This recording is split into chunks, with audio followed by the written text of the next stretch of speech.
C'est la photo qui fait scandale aux États-Unis. On y voit Michelle Rodriguez, la star de la série Lost et du blockbuster Avatar, en train de poser tout sourire devant un immense drapeau nazi.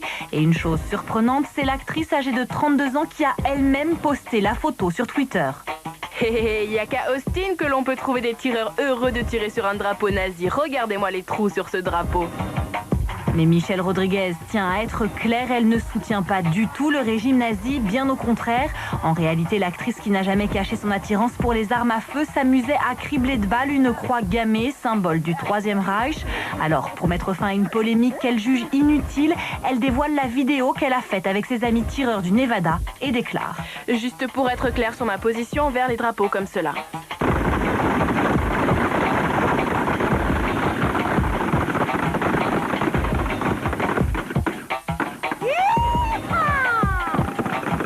Une histoire qui n'est pas sans rappeler l'affaire sordide qui avait fait bondir toute l'Angleterre il y a 5 ans avec cette une du Sun, Harry le nazi. Souvenez-vous, le 12 janvier 2005, le quotidien anglais publie une photo du prince Harry en uniforme nazi, en train de fumer et de boire lors d'un bal masqué. Le thème du jour, indigènes et coloniaux. L'Angleterre est sous le choc. Le troisième héritier de la couronne, âgé d'à peine 20 ans, n'a pas d'autre choix que de s'excuser.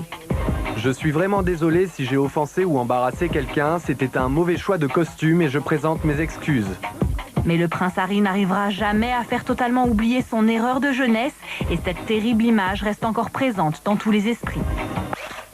La sulfureuse Anna Nicole Smith a-t-elle été victime d'un complot ou plus exactement a-t-elle été empoisonnée? C'est en tout cas ce qu'affirme la justice californienne en charge du dossier. Ils accusent les 2 médecins de la Playmate et son ancien compagnon Howard Stern de manipulation. D'après le procureur, ils auraient tous les 3 alimenté la dépendance dont souffrait Anna Nicole Smith, provoquant son décès à l'âge de seulement 39 ans en cette sordide journée du 8 février 2007. La justice est catégorique, les docteurs Kapoor et Eroshevich auraient prescrit à leur célèbre patiente des analgésiques narcotiques censés lutter contre la douleur. Une véritable bombe à retardement selon la justice. Mais c'est le rôle de son ex-compagnon Howard Stern qui est mis en cause. Il aurait incité sa compagne à suivre ce traitement qui pourtant la tuera en à peine 3 ans. Seulement voilà, l'homme nie tout en bloc. Il affirme qu'Anna Nicole Smith n'était pas dépendante et qu'elle essayait simplement de soigner son chagrin suite à la mort de son fils en 2006, emporté par une overdose. Mais le juge a plus d'un tour dans son sac et ressort au procès une vidéo qui en dit long sur l'état de santé de la bimbo. Et si un jour j'enregistrais un album, je voudrais que ce soit lui qui me produise et qui fasse de moi une fille magnifique. Parce que c'est un putain de génie. Le 8 février 2007, Anna Nicole Smith est retrouvée morte dans son hôtel de Miami 4 mois après avoir mis au monde un bébé, Danielyn. Les autorités retrouvent dans son sang un cocktail explosif, antidépresseur, méthadone, antibiotiques, pilule amaigrissante et antidouleur. Le verdict du parquet californien est attendu avant la fin de l'année, mais les responsables risquent jusqu'à 5 ans de prison ferme pour manipulation et non-assistance à personne en danger. Les Américains ont décidément un sens de l'humour à toute épreuve. Invité sur le célèbre plateau de David Letterman, Bruce Willis a littéralement fait le show en arborant, non vous ne rêvez pas, une perruque entièrement faite de viande crue. Hommage évident à une certaine Lady Gaga qui avait, rappelez-vous, lancé cette étrange tendance lors des MTV Awards.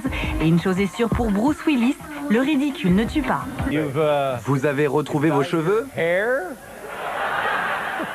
Oui, comment vous dire, c'est totalement naturel.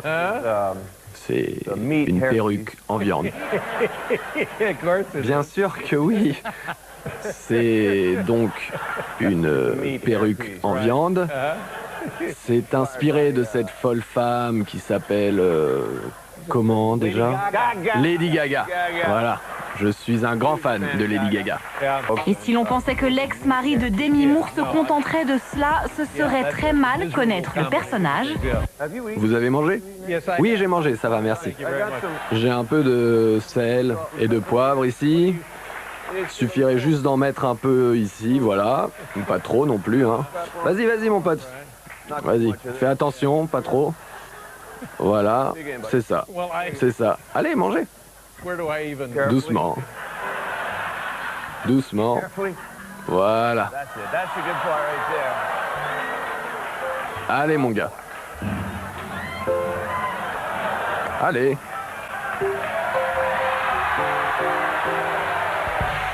Mais Bruce Willis n'est pas la première star à se moquer de l'extravagante Lady Gaga. Quelques jours plus tôt, c'est l'actrice Kate Walsh de Grey's Anatomy qui s'était, elle, recouvert le corps de sushi. Cette robe est un hommage à Lady Gaga. Pourtant, lorsque Lady Gaga apparaît avec 15 kilos de viande sur les épaules le 12 septembre dernier, elle ne se fait pas que des amis. La PETA crie au scandale et dénonce une tenue qui représente la violence sanglante et la souffrance des animaux. Du coup, la star change de look et prend le contre-pied en adoptant quelques jours plus tard une robe entièrement faite de cheveux. Une façon de montrer que l'artiste n'est jamais à court d'idées. Bonjour tout le monde. Grâce à Internet, vous pouvez acheminer vos produits et vos services jusqu'aux consommateurs. Cela permet de promouvoir vos exports. Et plus nos entreprises font d'exports, plus elles sont amenées à produire. Nous ne pouvons pas nous limiter... Oula. Est-ce que c'est mon... Ah oui. Oh, goodness. Eh bien, ce n'est pas grave. Vous savez tous qui je suis. Justin Timberlake pourrait bien être la prochaine vedette du cinéma américain alors que le film où il joue son premier grand rôle s'est placé numéro 1 au box-office nord-américain, apportant 23 millions de dollars en un seul week-end. Le réseau social, qui explore les débuts d'un célèbre site de réseau social sur Internet, a reçu les meilleures critiques des fans et de la presse, allant jusqu'à dire que la performance de Justin mériterait un Oscar. Et le chanteur nouvellement acteur qui a mis sa musique de côté a admis avoir désespérément voulu ce rôle. J'ai fait plus d'épreuves que les autres, a confié Justin, ajoutant qu'il adorait le script et qu'il voulait tellement travailler avec David Fincher, le réalisateur, qu'il lui a même dit être prêt à passer le casting, l'effet salaire, si ça lui plaisait. Et même s'il n'a pas eu besoin de se déshabiller, il a apparemment impressionné le réalisateur. Et sur l'emploi du temps de l'acteur en herbe, il y a le film Friends with Benefits avec Mila Kunis et Bad Teacher avec Cameron Diaz.